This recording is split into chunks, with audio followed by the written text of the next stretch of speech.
Almost everyone experiences a breakup at some point in their life, and when it happens, the heartache can feel absolutely overwhelming. In this video, I want to help you understand why breakups are so painful from a psychological perspective, what's really happening inside of you, and how to begin healing in a grounded, healthy way. If you're new here, my name is Celeste, Celestial Goddess.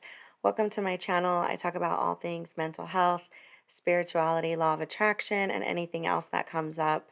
If that speaks to you, don't forget to like, comment, share, subscribe so you don't miss weekly motivation and growth tools. Breakups hurt so deeply because they affect us on multiple emotional and psychological levels at the same time. At our core, we have fundamental needs, and a breakup disrupts many of them at once. Our need for connection is wounded because we're losing someone that played a major role in our life. Our need for pleasure and emotional comfort is impacted because the loss simply doesn't feel good.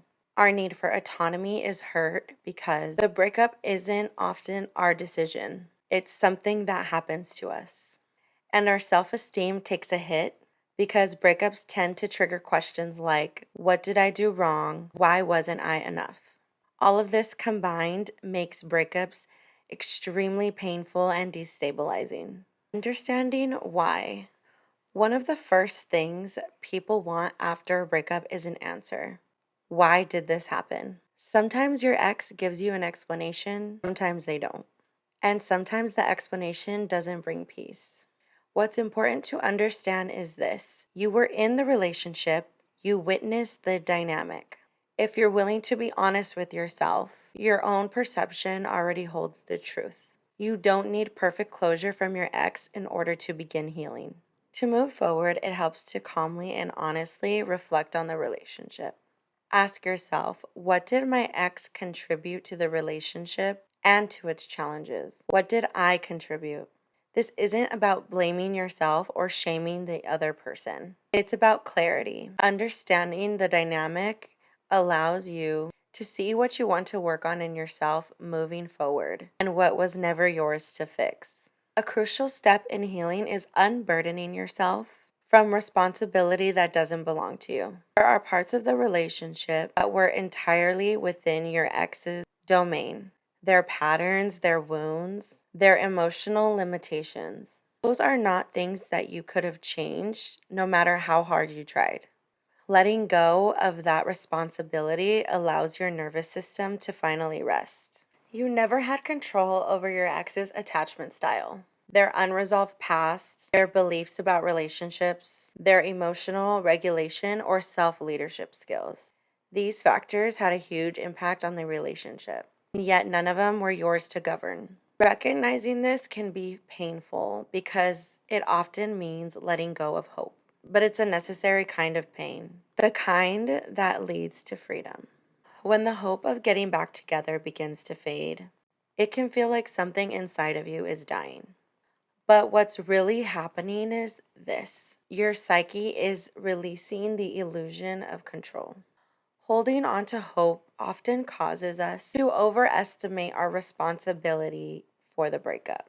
Because if it's all our fault, then maybe we can fix it. Letting go allows healing to actually begin. If you convince yourself that the breakup was entirely your fault, your mind will start attacking your self worth. You may find yourself obsessing over questions like, what's wrong with me? Am I lovable? After you've done your honest reflection, continuing to loop in self blame isn't helpful. It only leads to shame, anxiety, and emotional exhaustion. You cannot heal self esteem wounds by winning someone back. Another important step is gently stopping the idealization of your ex. This doesn't mean becoming bitter or hateful, it means seeing them realistically. When you allow yourself to acknowledge their limitations and struggles, you may realize that you didn't lose a perfect partner. You lost a relationship that had real issues.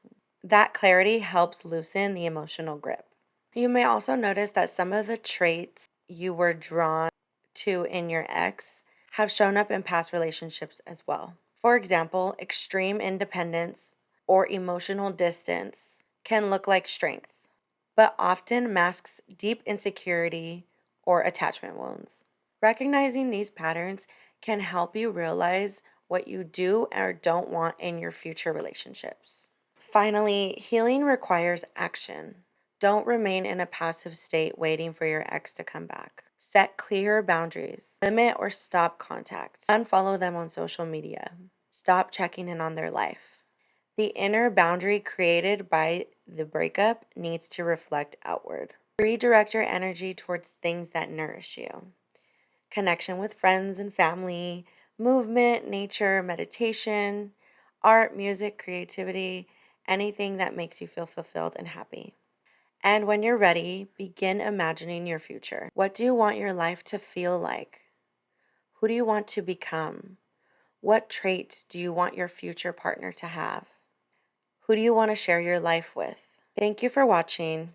If this resonated with you, consider subscribing and take gentle care of yourself. I also want to say that I know all of these things can seem very easy and straightforward, but they're not. So remember to be gentle with yourself while you're on this new journey.